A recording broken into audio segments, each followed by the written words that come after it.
Hello hello hello hello जी, नमस्कार। की हाल चाल, कैसे हैं आप मेरे शेरों और शेरनियों। आप सभी का बहुत बहुत स्वागत है वेदांत महाराष्ट्र 11th और 12th में, और मैं हूं आपकी अपनी केमिस्ट्री एजुकेटर वंशिका श्रीवास्तव। तो मेरे प्यारे शेरों, आज हम करने वाले हैं हेलोजन डेरिवेटिव का वन शॉट कंप्लीट रिवीजन। तो यार अपना नोटबुक और पेन फटाफट से लेके आ जाओ। यहाँ पे जितने भी कॉन्सेप्ट तुमने नहीं लिखे हैं उसको नोट डाउन कर लेना। और अगर तुम्हारा बैकलॉग बन गया है तो ये तुम्हारे लिए बहुत यूजफुल होने वाला है, क्योंकि कम टाइम में तो मैं पूरा कंप्लीट रिवीजन करवाने वाली हूँ। तो स्टे ट्यून, फटाफट से करते हैं शुरू। ठीक है, तो चलो सबसे पहले देखते हैं बेटा कि एल्केन क्या होता है।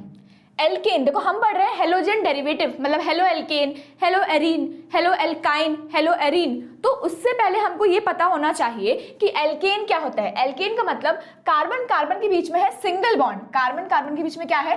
सिंगल बॉन्ड, उसको बोलते हैं एल्केन। ठीक है, एल्कीन का मतलब क्या? कार्बन कार्बन के बीच में है डबल बॉन्ड, और ट्रिपल बॉन्ड मतलब एल्काइन कार्बन कार्बन के बीच में है ट्रिपल बॉन्ड। ठीक है, क्लियर है। अब हेलो ऐड कर दिया, हेलो वैसा वाला हेलो ऐड किया है, तो हेलो का मतलब क्या? Halogen groups. हेलोजन का मतलब ग्रुप 17 वाले एलिमेंट्स। तो ग्रुप 17 में कौन कौन आता है? Fluorine, chlorine, bromine, iodine. ठीक है, ये सारे क्या हैं? आपके हेलोजन ग्रुप 17 वाले एलिमेंट्स हैं। अब एक हाइड्रोजन को हटाया, एक हाइड्रोजन को हटाया और हेलोजन ऐड कर दिया। एक हाइड्रोजन को हटाया और हेलोजन ऐड कर दिया। ठीक है, क्या ऐड कर दिया? हेलोजन ऐड कर दिया, तो उसको बोलते हैं हेलो एल्केन। क्या बोलेंगे?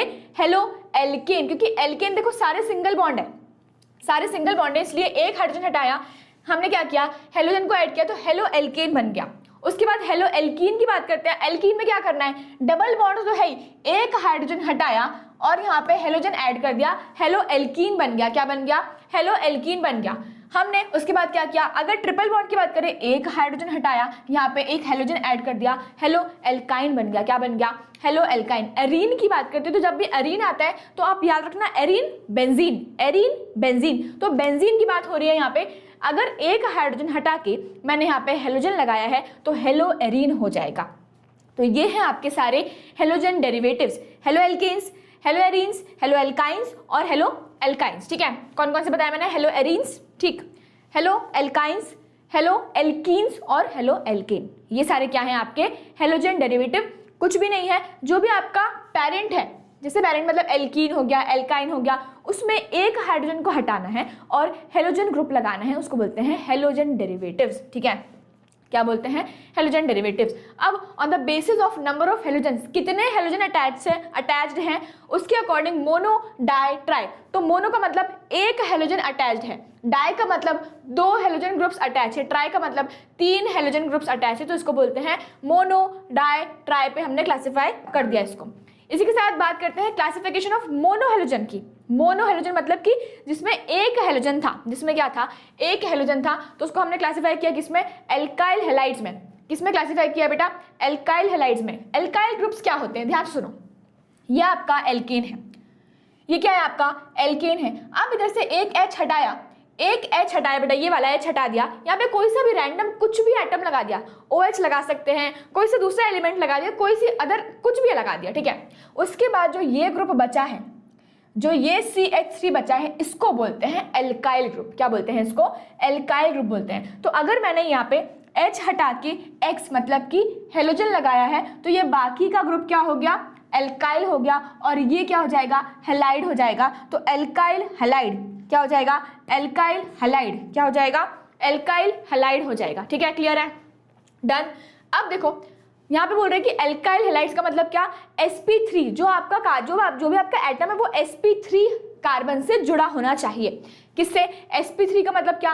Carbon single bond. sp2 का मतलब क्या? Carbon double bond. sp का मतलब क्या? Carbon triple bond. अब यहाँ पे बहुत इजी एक चीज मैं आपको बताती हूँ, और ये सिर्फ ऑर्गेनिक केमिस्ट्री को से ही रिलेटेड है। ठीक है, बाकी जब अपन इनऑर्गेनिक और इनऑर्गेनिक में वैसे पढ़ते हैं कोऑर्डिनेशन कंपाउंड्स, तो उसमें अलग टाइप से अपन हाइब्रिडाइजेशन को निकालते हैं। लेकिन यहाँ देखो आपको क्या करना है, सिर्फ कार्बन की बात करी हूँ ना, तो कार्बन के सारे सिंगल बॉन्ड्स काउंट कर लो, कार्बन के सारे सिंगल बॉन्ड काउंट करो, तो 1 2 3 4 spp क्या हो गया? sp3 हो गया। यहाँ देखो, यहाँ पे सिंगल बॉन्ड काउंट करो, 1 2 sp हो गया, यहाँ पे 1 2 3 sp2 हो गया। तो ऐसे अपन हाइब्रिडाइजेशन निकालते हैं किसका?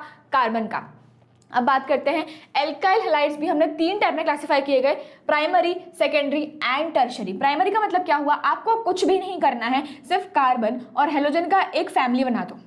कार्बन और हेलोजन की एक फैमिली बनाई, 1 डिग्री बन गया। अब 1 डिग्री कैसे बना मैम, कार्बन और हेलोजन की जो फैमिली बनाई उससे कितने कार्बन जुड़े हैं, देखो उससे एक ही कार्बन जुड़ा है तो ये 1 डिग्री हो गया।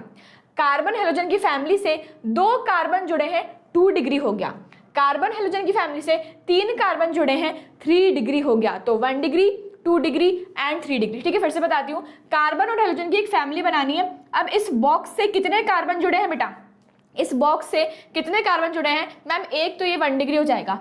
अब इस वाले बॉक्स से कितने कार्बन जुड़े हैं, आर मतलब कार्बन है, आर का मतलब क्या, एल्काइल ग्रुप, आर का मतलब क्या, एल्काइल ग्रुप की बात हो रही है। ठीक है, तो आर 2 तो 2 डिग्री हो गया। यहाँ पे देखो 1 2 3 तो ये हो गया 3 डिग्री। ऐसे हम आइडेंटिफाई करते हैं किसको, प्राइमरी, सेकेंडरी एंड टर्शरी को। ठीक है, डन।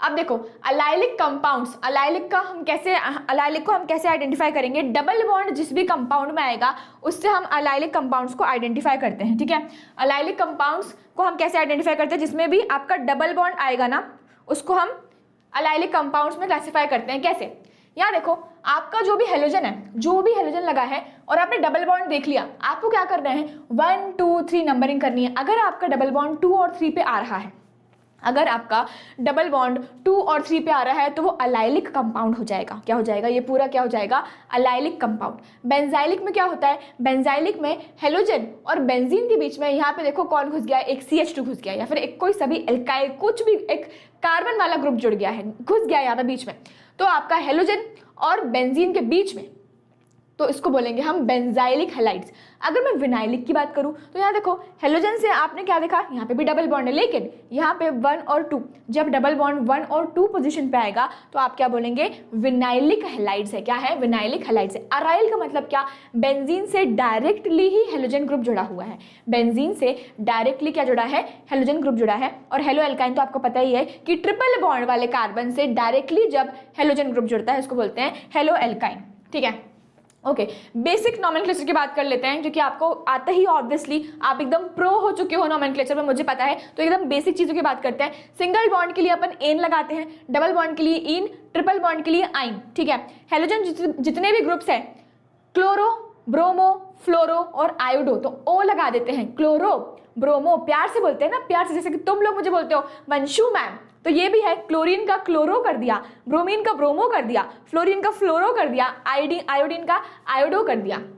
1 कार्बन के लिए मेथ, 2 के लिए एथ, 3 के लिए प्रॉप, 4 के लिए but, pent, hex, hept, oct, non और डेक। ये सारे क्या हैं आपके नंबर ऑफ कार्बन एटम्स। जितने नंबर ऑफ कार्बन एटम्स जुड़े रहेंगे उस अकॉर्डिंग आप उसका नामकरण करेंगे। ठीक है, क्लियर है, डन।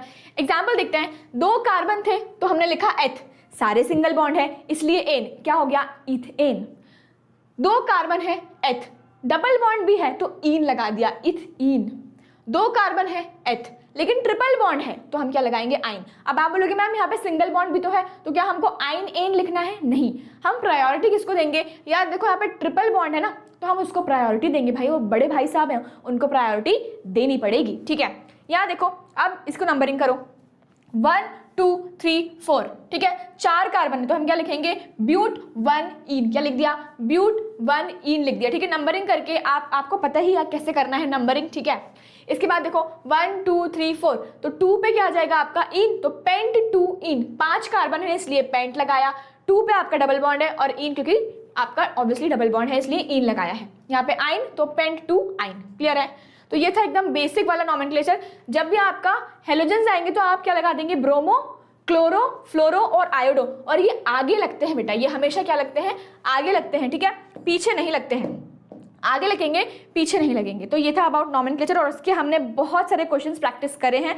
अगर आपको वो डिटेल वाली वीडियो चाहिए तो चैनल पे ऑलरेडी डल चुकी है, आप देख सकते हो। हेलोजन डेरिवेटिव्स का लेक्चर नंबर 2 या 3 होगा, उसमें हमने नॉमेनक्लेचर पूरे लेक्चर में ही किया था। ठीक है, अब देखो methods of preparation of halogen derivative, इसके हमने 5 अलग अलग मेथड्स देखे। फ्रॉम एल्कोहल, कैसे हम एल्कोहल से हेलोजन डेरिवेटिव को प्रिपेयर करेंगे, from hydrocarbons, from halogen exchange, इसमें नेम रिएक्शन भी पढ़ेंगे अपन, उसके बाद from electrophilic substitution and from Sandmeyer's reaction. चलो एक एक करके देखते हैं कि यार कैसे प्रिपेयर करते हैं हेलोजन डेरिवेटिव्स को फ्रॉम अल्कोहल। तो अल्कोहल की अगर मैं बात करूं तो हेलोजन एसिड्स, फास्फोरस हैलाइड्स और थायनिल क्लोराइड, ये सारे क्या है, रिएजेंट्स हैं। ये सारे क्या है, आपके रिएजेंट्स हैं। तो मैंने आपको यहाँ पे लिख के भी बताया था कि रिएक्टेंट क्या है, स्टार्टिंग मटेरियल, रिएजेंट क्या है, जो अटैक कर रहा है, और प्रोडक्ट आपको नया कोई कंपाउंड मिल रहा है। तो ये सारे क्या है बेटा, आपके रिएजेंट्स है। अब होता क्या है, स्टार्टिंग मटेरियल क्या है, अल्कोहल है, क्योंकि हम अल्कोहल से हेलोजन को बना रहे हैं, हम अल्कोहल से हेलोजन को बना रहे हैं। तो अल्कोहल में हमने डाला HCl, होगा क्या, ब्रेक करेगा bond, OH negative, R positive, यहाँ पे H पॉजिटिव, Cl नेगेटिव। तो देखो RCl बन गया, H2O बन गया, तो RCl बन गया, H2O बन गया, तो बन गया ना RCl। ये क्या है आपका हेलोजन डेरिवेटिव, हेलो एल्केन बन गया। तो हमने अल्कोहल से स्पेसिफिकली हेलोजन एसिड यूज करके क्या बना दिया, हेलोजन डेरिवेटिव बनाया। अब ग्रुप्स प्रोसेस, ग्रुप्स प्रोसेस में देखो 1 डिग्री अल्कोहल लिया, 1 डिग्री अल्कोहल लिया, क्या रिएजेंट है, HCl और एनहाइड्रस ZnCl2। एनहाइड्रस ZnCl2 क्या है, कैटलिस्ट है, जो रिएक्शन को स्पीड अप कर देता है, फास्ट कर देता है, ठीक है, विदाउट गेटिंग खुद कंज्यूम्ड, कंज्यूम नहीं होता लेकिन वो स्पीड अप कर देता है। CH3 CH2 Cl क्या बन गया, देखो वहीं पे फिर से रिप्लेस हुआ, Cl लग गया, H2O निकल गया, Cl लग गया, क्या निकल गया, H2O रिमूव हो गया है। क्लियर है।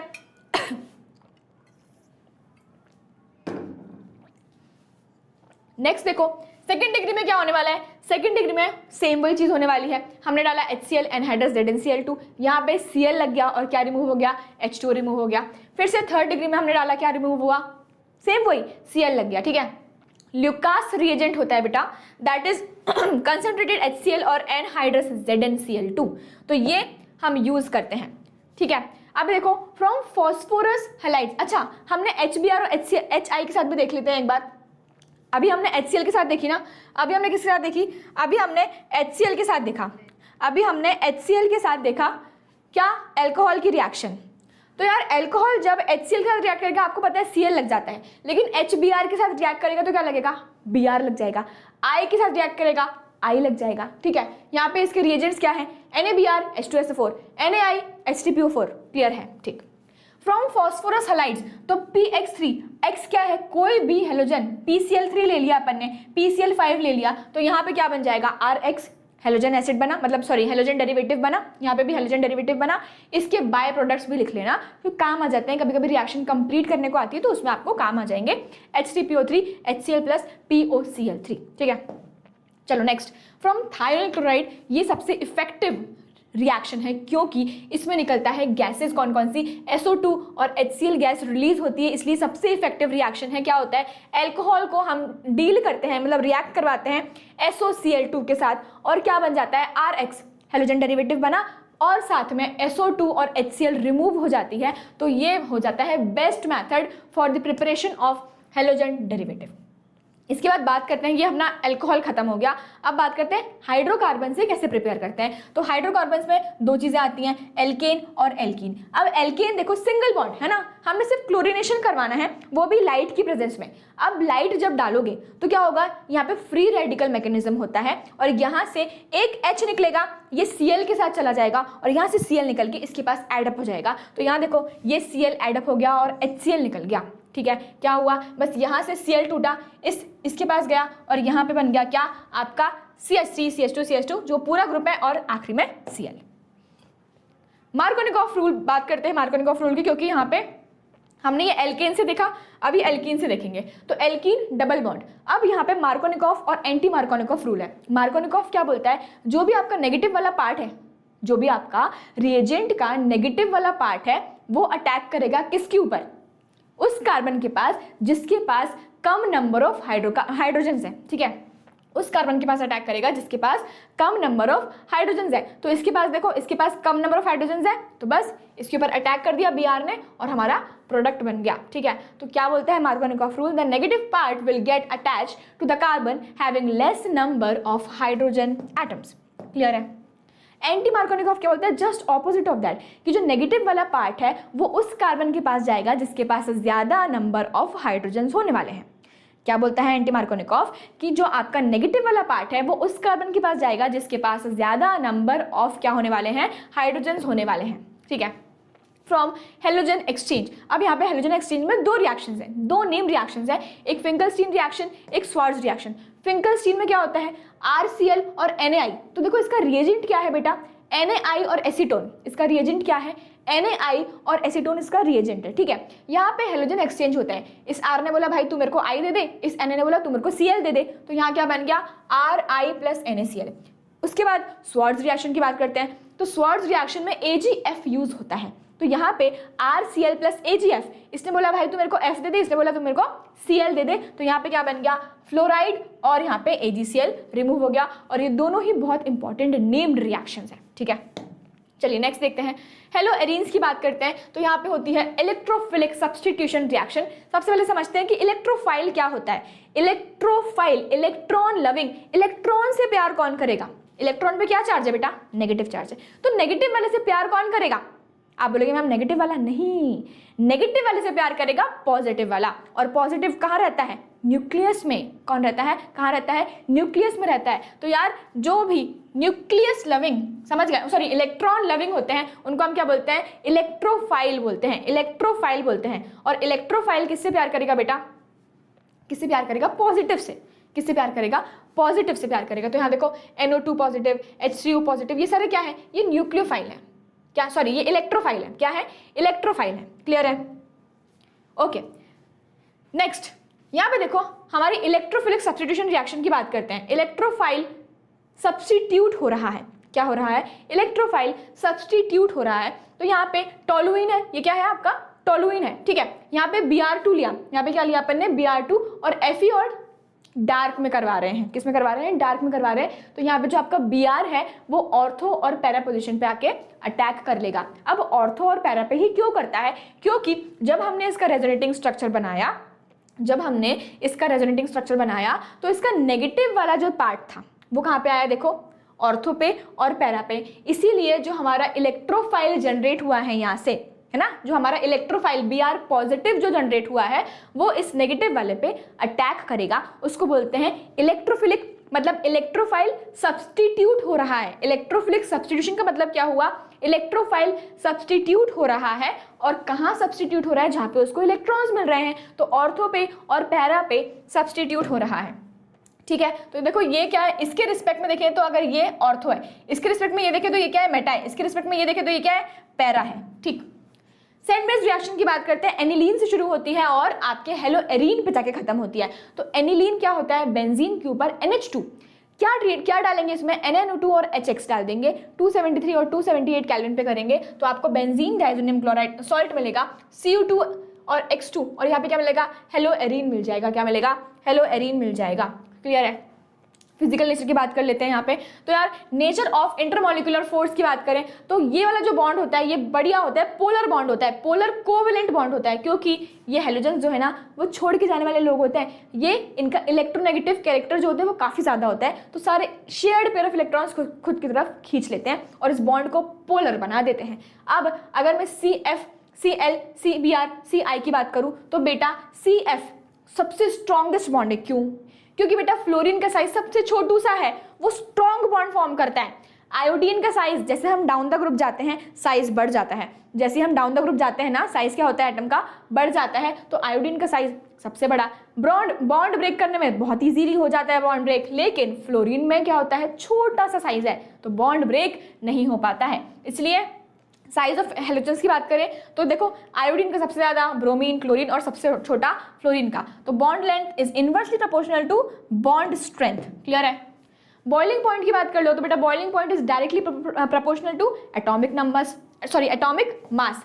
अगर आपका मास बढ़ रहा है, एटॉमिक मास बढ़ रहा है तो बॉइलिंग पॉइंट तो बढ़ेगा ही ना। अगर मास बढ़ रहा है तो उसको ब्रेक करने में भी तो ज़्यादा एनर्जी देनी पड़ेगी, तो एटॉमिक मास अगर बढ़ रहा है तो बॉइलिंग पॉइंट भी बढ़ेगा। अगर नंबर ऑफ कार्बन आइटम्स बढ़ रहे हैं तो भी बॉइलिंग पॉइंट बढ़ेगा। क्यों? क्योंकि यार एटॉमिक मास तो यहाँ पे भी बढ़ रहा है ना, देखो नंबर ऑफ कार्बन आइटम्स बढ़ रहे हैं, तो बिल्कुल सही है मैम। अगर आपकी ब्रांचिंग हो रही है, ब्रांचिंग का मतलब क्या होता है बेटा, ये स्ट्रेट लाइन है, फिर देखो एक डंडी निकल गई, फिर ये देखो एक डंडी निकल गई, तो this is branching, this is what branching. तो यार ब्रांचिंग जो है वो इनवर्सली प्रोपोर्शनल है बॉइलिंग पॉइंट के। जितनी कम ब्रांचिंग होगी उतना ज़्यादा बॉइलिंग पॉइंट होने वाला है उसका। ठीक है, क्योंकि टहनियाँ तोड़ने में हमको ईजी होता है ना। अगर एक समझो एक बड़ा सा पेड़ है, उसको तोड़ने में हमें काफ़ी टाइम लगने वाला है ना।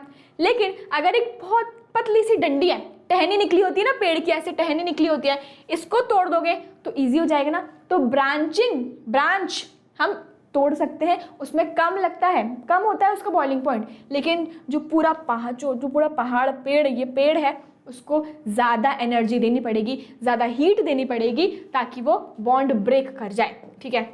इसके बाद सॉल्युबिलिटी की बात करते हैं। तो जो आपके एल्काइल हैलाइड्स होते हैं वो इनसॉल्युबल होते हैं किसमें, वाटर में, क्योंकि वो हाइड्रोजन बॉन्डिंग नहीं करते हैं, ठीक।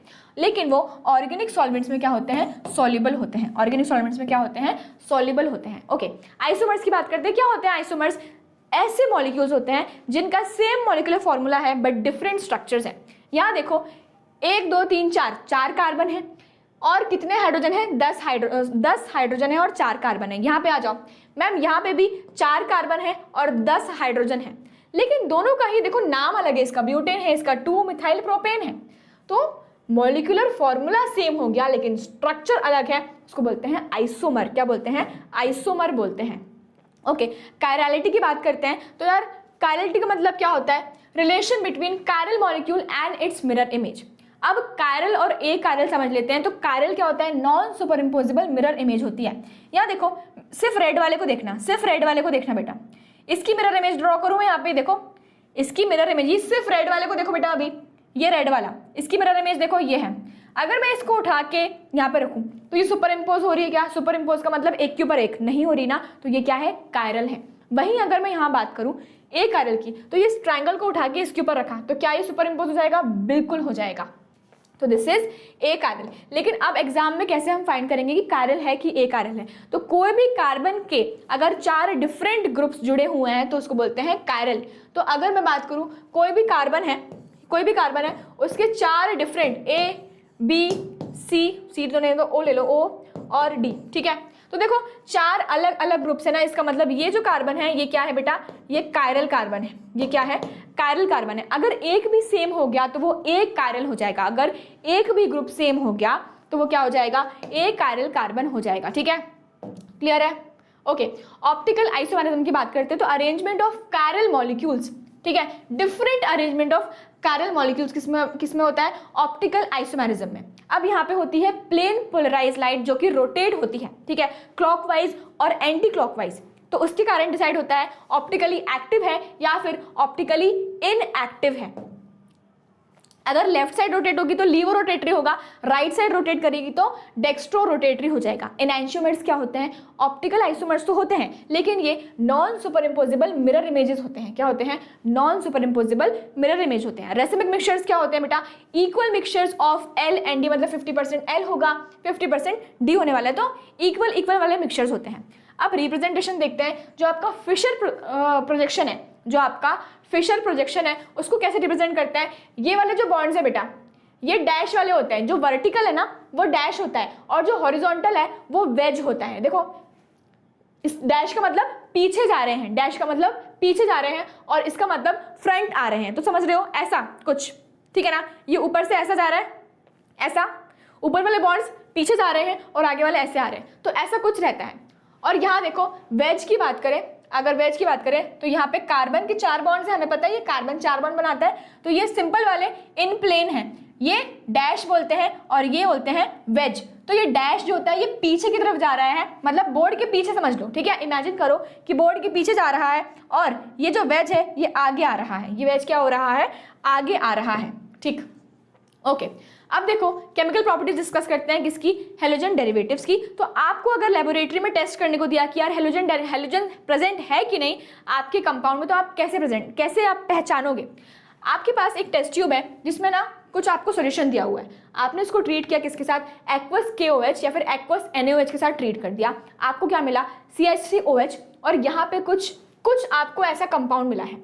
अब ये जो आपका X कंपाउंड है इसको आपने ट्रीट किया डाइल्यूट HNO3 प्लस AgNO3 के साथ, तो अगर यहाँ पे PPT बनता है, PPT का मतलब क्या हुआ, प्रेसिपिटेट बनता है, इसका मतलब कंफर्म हो गया कि आपके सॉल्यूशन में हेलोजन ग्रुप प्रेजेंट है और आपका सॉल्यूशन क्या है, हेलोजन डेरिवेटिव हो सकता है। तो ये देखो AgX जो है ये क्या है, Ag एक प्रेसिपिटेट बनता है। क्या करता है Ag जो करता है ना, Ag हेलोजेंस को निकाल लेता है। Ag हेलोजन के साथ बॉन्ड बनाता है और प्रेसिपिटेट बनाता है, ठीक है, प्रेसिपिटेट बनाता है, तो इससे हमें पता चल जाता है कि उसमें हेलोजन प्रेजेंट है। अब बात करते हैं न्यूक्लियोफिलिक सब्स्टिट्यूशन रिएक्शन की। तो न्यूक्लियोफाइल्स क्या होते हैं? Nucleus loving. न्यूक्लियस के पास कौन जाएगा? नेगेटिव वाले। तो देखो Cl नेगेटिव, H2O, इसके पास इलेक्ट्रॉन है, इसके पास भी इलेक्ट्रॉन्स हैं, तो ये क्या है? ये क्या है बेटा? न्यूक्लियस लविंग है, क्योंकि इनके पास ढेर सारे इलेक्ट्रॉन्स हैं। ये इलेक्ट्रॉन मतलब भाई साहब इलेक्ट्रॉन के डोनर होते हैं ये, है ना, इलेक्ट्रॉन बहुत सारे हैं इनके पास। अब दो टाइप की होती है न्यूक्लियोफिलिक सब्स्टिट्यूशन रिएक्शन। SN1 मतलब कि nucleophilic substitution unimolecular reaction. 2 step में होती है। पहला होता है फॉर्मेशन ऑफ कार्बोकेटाइन, सेकंड होता है अटैक ऑफ न्यूक्लियोफाइल, ठीक है। सबसे पहला क्या है? Formation of carbocation. यहाँ पे क्या होता है, जो आपका एल्काइल हैलाइड है, इसमें से ये जो हेलोजन है वो निकल गया और क्या बना? कार्बोकेटाइन जनरेट हो गया। मैम पॉजिटिव क्यों आया? क्योंकि हेलोजन जो है वो नेगेटिव चार्ज वाला है, तो यहाँ पे क्या आ गया? पॉजिटिव आ गया। उसके बाद यहाँ पे देखो अटैक ऑफ न्यूक्लियोफाइल की बात करें तो जो OH नेगेटिव है ये न्यूक्लियोफाइल है, इसने क्या देखा? भाई यहाँ तो पॉजिटिव चार्ज है, मैं अटैक कर लेता हूँ, तो इसने अटैक कर लिया। और तुम एक बार अगर रिएक्शन देखोगे तो यहाँ पे Cl रिप्लेस हो गया है OH से, इसलिए इसको बोलते हैं सब्स्टिट्यूशन। और OH क्या है? न्यूक्लियोफाइल है, इसलिए इसको बोलते हैं न्यूक्लियोफिलिक सब्स्टिट्यूशन रिएक्शन, जो कि 2 स्टेप में होती है। जो कि किसमें होती है? 2 स्टेप में होती है। यहाँ पे ऑर्डर ऑफ रिएक्टिविटी जो होता है वो 3 डिग्री, 2 डिग्री एंड 1 डिग्री है। तो जो 3 डिग्री है बेटा, यहाँ देखो ये सबसे ज़्यादा स्टेबल है। क्यों? क्योंकि यहाँ पे स्टेबल कार्बोकेटाइन बनता है, फिर 2 डिग्री, फिर 1 डिग्री, फिर 0 डिग्री, ठीक है। ऐसा होता है इसकी ऑर्डर ऑफ स्टेबिलिटी। अब SN2 की बात करते हैं। तो SN2 क्या है? न्यूक्लियोफिलिक सब्स्टिट्यूशन बायोमोलिकुलर, ये 1 स्टेप में हो जाती है। ऐसा क्यों? क्योंकि यहाँ पे देखो डायरेक्टली जो आपका न्यूक्लियोफाइल है वो देखता भी नहीं है कि भाई इसके पास स्पेस है कि नहीं, वो सीधे अटैक कर देता है और एक अनस्टेबल ट्रांजिशन स्टेट बनाता है जिसमें कार्बन के 5 बॉन्ड बन रहे हैं। तो अब कार्बन तो बहुत अनस्टेबल हो गया ना, इससे बनता ही नहीं है। तो इसके कारण क्या होता है, ये जो Cl है ना, ये तरस खा लेता है, इस पर बोलता है ठीक है भाई मैं निकल जाता हूँ, तो ये निकल जाता है और यहाँ पे देखो न्यूक्लियोफाइल अटैक हो गया। लेकिन आपने ये देखा कि आज जो न्यूक्लियोफाइल है उसने बैक साइड से अटैक किया। जो आपका ये वाला हेलोजन ग्रुप था ये फ्रंट पे अटैच था, राइट, लेकिन जो आपका न्यूक्लियोफाइल है उसने बैक साइड से अटैक कर दिया। तो यहाँ पे देखो वॉल्डन इन्वर्जन होता है। क्या होता है? Walden inversion. अगर मैं इसकी ऑर्डर की बात करूँ तो 1 डिग्री सबसे ज़्यादा, फिर 2 डिग्री, फिर 3 डिग्री, ठीक है। ऐसा क्यों होता है? Because of the steric hindrance. अब देखो 3 डिग्री में अटैक करने जाएगा तो यहाँ देखो कितना ज़्यादा, क्योंकि यहाँ पे Cl निकला ही नहीं है और वो अटैक करने जा रहा है, ठीक है, अटैक करने जा रहा है, तो उसको स्पेस ही नहीं मिल रही है, बहुत क्राउड है यहाँ पे, इसलिए यहाँ पे सबसे ज़्यादा स्टेरिक हिंड्रेंस होने के कारण वो अटैक नहीं कर पाता। तो 1 डिग्री में अटैक कर लेगा, ठीक है, 0 डिग्री, 1 डिग्री, 2 डिग्री, इसमें अटैक कर पाएगा। और इसमें पॉसिबल है थोड़ा, इसमें थोड़ा सा डिफिकल्ट, इसमें सबसे ज़्यादा, इसमें और ज़्यादा डिफिकल्ट। क्लियर? तो ये था अबाउट SN1 एंड SN2। अब बात करते हैं नेचर ऑफ एल्काइल हैलाइड्स की, सब्स्टिट्यूशन और एलिमिनेशन की बात करते हैं, ठीक है। तो 1 डिग्री जो है वो क्या देते हैं आपको, देखो 1 डिग्री में क्या हो जाएगा? सब्स्टिट्यूशन, और 3 डिग्री में क्या हो जाएगा आपका? एलिमिनेशन होता है। 3 डिग्री हैलाइड्स में क्या होता है? एलिमिनेशन होता है। अगर मैं स्ट्रेंथ और साइज ऑफ न्यूक्लियोफाइल की बात करूं तो बल्कि बेस जब होता है ना तो एलिमिनेशन होगा, और स्मॉल न्यूक्लियोफाइल जब होगा तो आपका सब्स्टिट्यूशन हो जाएगा। अगर हाई टेम्परेचर है तो आपका एलिमिनेशन होगा, लो टेम्परेचर दिया हुआ है वहां पे मेंशन किया हुआ है तो सब्स्टिट्यूशन होगा। सॉल्वेंट की बात करें तो लेस पोलर अगर सॉल्वेंट है तो एलिमिनेशन होगा, पोलर सॉल्वेंट है अगर तो सब्स्टिट्यूशन हो जाएगा। इसका स्क्रीनशॉट भी ले सकते हो, वैसे अपने नोट्स बनाए हैं तुमने तो कोई दिक्कत वाली बात नहीं है। सेट्स रूल की बात करते हैं तो यार डबल बॉन्ड कैरेक्टर यहाँ पे रहता है। डबल बॉन्ड जब रहता है यहाँ पे, ठीक है, greater number of alkyl groups attach होने चाहिए उससे। यहाँ देखो 1 और 2, ठीक है, तो ब्यूट 2ईन। अब हमारे पास 2 प्रोडक्ट्स बने एलिमिनेशन से, तो हम कैसे डिसाइड करेंगे कि कौन सा बेटर प्रोडक्ट है? सेट्स रूल डिसाइड करता है, जिसके पास ज्यादा number of alkyl groups attach होंगे। तो यहाँ देखो इसके पास 1 है, यहाँ पे इसके पास एक साइड पे 3 है, लेकिन यहाँ पे बल्कि दोनों, एक साइड पे भी 2 है, इस पर भी 2 है, तो ये बनेगा आपका major product. Elimination and substitution reactions की बात कर लेते हैं। सब्स्टिट्यूशन का मतलब क्या हुआ? सब्स्टिट्यूट कर रहा है। CH3Cl है ना, KOH, तो OH ने क्या किया? सब्स्टिट्यूट कर दिया, CH3OH बन गया और KCl बन गया। सब्स्टिट्यूट कर देना। एलिमिनेशन में क्या होता है? एलिमिनेशन में देखो ये अल्फा कार्बन है, ये बीटा कार्बन है, ठीक, यहाँ से हेलोजन निकला और यहाँ से एक हाइड्रोजन निकलेगा। यहाँ से हेलोजन निकल गया और यहाँ से एक हाइड्रोजन निकलेगा, तो यहाँ पे पॉजिटिव नेगेटिव क्या करेंगे, देखो पॉजिटिव नेगेटिव बॉन्ड बना लेंगे और एल्कीन बना लेते हैं। तो एलिमिनेशन में क्या बनता है, एल्कीन बन जाता है, और सब्स्टिट्यूशन में क्या बनता है, आपका एल्कोहल बन जाता है। ठीक है, ये चीज़ याद रखना क्योंकि ये चीज़ बहुत इंपॉर्टेंट है बेटा। इसके बाद बात करते हैं रिएक्शन विद एक्टिव मेटल्स। तो अगर मैं Mg की बात करूं, मैग्नीशियम की बात करूं, तो Rx मैग्नीशियम और ड्राई ईथर क्या बन जाएगा, ग्रिग्नार्ड रिएजेंट बन जाएगा। क्या बनेगा, RMgX का फॉर्मेशन होता है। अब RMgX अगर H2O के साथ रिएक्ट करवाता है तो क्या बनेगा, RH मतलब कि एल्केन बनेगा और MgOH बन जाएगा। ठीक है, क्लियर है यहाँ तक आपको। अब RMgX ये बहुत ज़्यादा इंपॉर्टेंट है और एग्जाम में आता है, इसलिए आप इसको नोट कर लेना कॉपी में और इस पर इंपॉर्टेंट लिख लेना क्योंकि ये एग्जाम में आएगा। समझ गए, RMgX plus CH3OH, RMgX plus CH3OH alcohol, ये याद रखना। ठीक है, अब ये एल्कोहल की तरह टूटता नहीं है, यही सबसे बड़ा इसका ट्रिक है, इसलिए एग्जाम में पूछते हैं। क्योंकि बच्चों को क्या लगता है OH नेगेटिव टूटेगा, CH पॉजिटिव टूटेगा और हो जाएगा, लेकिन नहीं, यहाँ पे H पॉजिटिव टूटता है और CH3O negative as a base, क्योंकि एज अ बेस काम कर रहा है भाई, यहाँ पे एज अ बेस काम कर रहा है। तो यहाँ पे देखो RH बन गया, यहाँ पे R और H, RH बन गया और Mg OCH3 और X ऐसे बनता है यहाँ पे। तो ये बेटा इंपॉर्टेंट है, इसको याद रखना। वुड्स रिएक्शन की बात करते हैं, CH3X और CH3X दो हमने एल्काइल हैलाइड लिए, यहाँ डाला सोडियम और ड्राई ईथर, तो क्या होगा, Cl निकल जाएगा, मतलब XX निकल जाएगा सोडियम के साथ और यहाँ पे बना लेगा आपका एल्केन। तो ये बन जाता है वुड्स रिएक्शन में क्या प्रोडक्ट बनता है, एल्काइल हैलाइड से आपका एल्केन बन जाता है। एल्काइल हैलाइड से क्या बनता है, एल्केन बन जाता है। अगर मैं बात करूं कि फिटिक रिएक्शन की, ठीक है, तो फिटिक रिएक्शन में देखो क्या होता है, आपके पास ये बेंजीन है, बेंजीन और यहाँ पे Cl लगे हुए हैं, मतलब ये हेलोएरीन बना है बेटा। ये क्या है, हेलोएरीन है, ये भी हेलोएरीन है। जब इसको ट्रीट किया सोडियम और ड्राई ईथर के साथ, वही सेम हुआ, Cl निकल गया यहाँ से और इनको जोड़ दिया, डाइफिनाइल बन जाता है। क्या बनेगा, डाइफिनाइल बन जाएगा। अगर मैं वुड्स फिटिक रिएक्शन की बात करूं तो वुड्स फिटिक में क्या होता है, यहाँ हेलोएरीन है, यहाँ पे देखो क्या है, CH3Cl है, यहाँ पे क्या है, CH3Cl, सोडियम और ड्राई ईथर की प्रेजेंस में क्या होगा, सेम Cl निकल जाएगा, क्या बनेगा, टोलुइन बन जाएगा।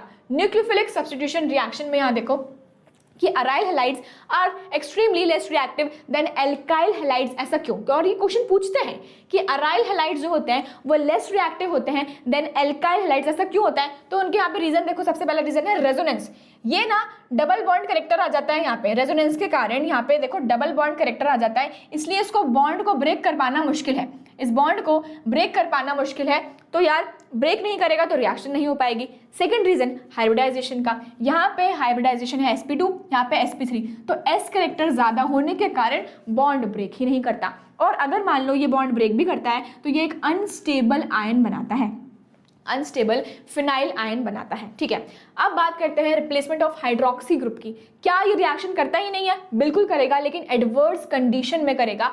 NaOH 623 केल्विन 300 atm प्रेशर और हाइड्रोजन कंसेंट्रेशन में क्या करेगा, Cl निकलेगा और OH जुड़ जाएगा, Cl निकलेगा और OH जुड़ जाएगा। अगर मुझे रिएक्शन फास्ट करवानी है तो मैं ऐड करूंगी यहाँ पे एक इलेक्ट्रॉन विड्रॉइंग ग्रुप, जो कि इलेक्ट्रॉन्स को खींच लेगा और इसको भगा देगा। इलेक्ट्रॉन को खींचा, भगा दिया, जैसे ये भगा यहाँ पे अटैक कर दिया किसने, OH ने, तो ये बन गया न्यूक्लियोफिलिक सब्स्टिट्यूशन रिएक्शन। जितने ज़्यादा इलेक्ट्रॉन विड्रॉइंग ग्रुप्स ऐड करते जाएंगे उतनी ही इफेक्टिव हमारी रिएक्शन होती जाएगी। और यहाँ देखो, इसको तो वार्म वाटर में ट्रीट किया तो हमारे सीधे हमको क्या मिल गया, पिक्रिक एसिड मिल गया। तो ये इंपॉर्टेंट रिएक्शन है, इसको आप नोट कर लेंगे कॉपी में। ठीक है, चलो नेक्स्ट, इलेक्ट्रोफिलिक सब्स्टिट्यूशन रिएक्शन। एक सेकंड रुको जरा।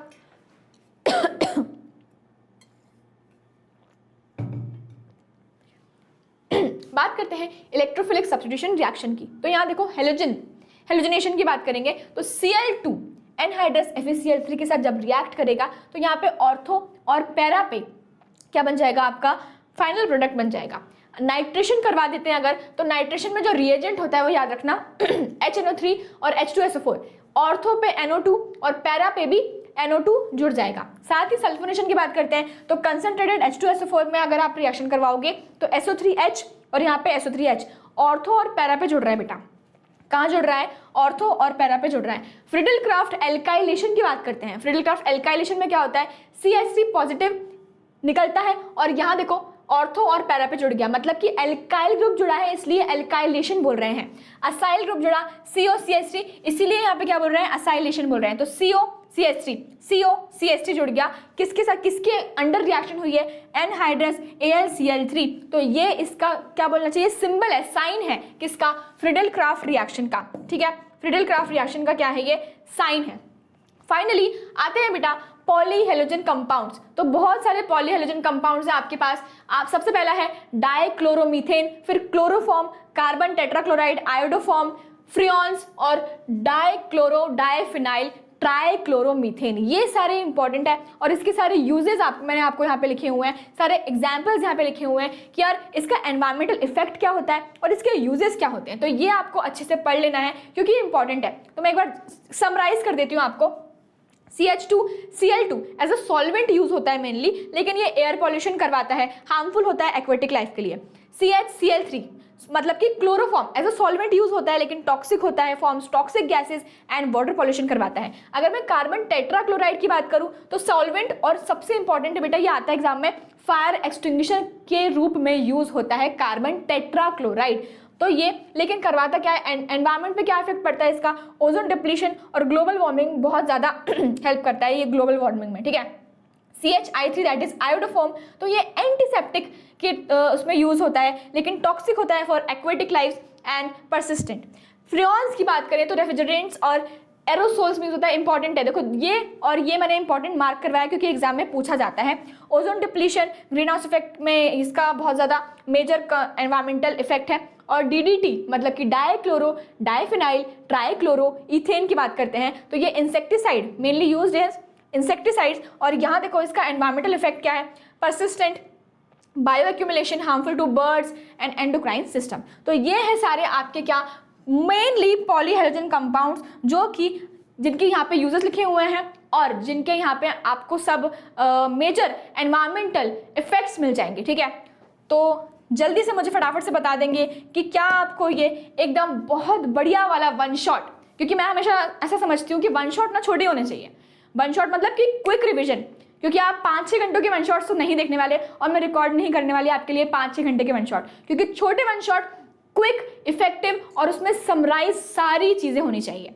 वैसे ही मैं आपको बताती हूँ कि संकल्प बैच में चल रहा है AIO कोर्स, जिसमें हम आपको लाइव डाउट्स क्लियर करते हैं आपके। उसके बाद 24/7 डाउट सॉल्विंग सेशंस होते हैं, स्मार्ट नोट्स, DPP असाइनमेंट्स, उसके बाद एक्सक्लूसिव टेलीग्राम कम्युनिटीज में ऐड किया जाता है एकदम 0% कॉस्ट में। साथ ही बेटा MHTCT की तत्व book for physics, chemistry, mathematics and biology, इसकी लिंक आपको डिस्क्रिप्शन बॉक्स में मिल जाएगी, वहाँ जाके आप इसको परचेस कर सकते हो। साथ ही में नीप बैच अपने जूनियर्स को जाके बता दो कि इतने प्राइस में आपको मिल रहा है। मोरा batch for CET students, IVSCT का स्कॉलरशिप टेस्ट है तो इसमें आपको 90% तक की स्कॉलरशिप मिलती है, तो ये आप देख लीजिएगा, इसकी लिंक आपको डिस्क्रिप्शन बॉक्स में मिल जाएगी। वहाँ जाके आप इस टेस्ट को दोगे तो आपको, अगर आप इसमें पास हो जाते हो तो आपको 90% तक की स्कॉलरशिप मिलेगी। साथ ही बेटा ये है वेदांतु के बहुत शानदार रिजल्ट्स ऑफ NEET UG 2026।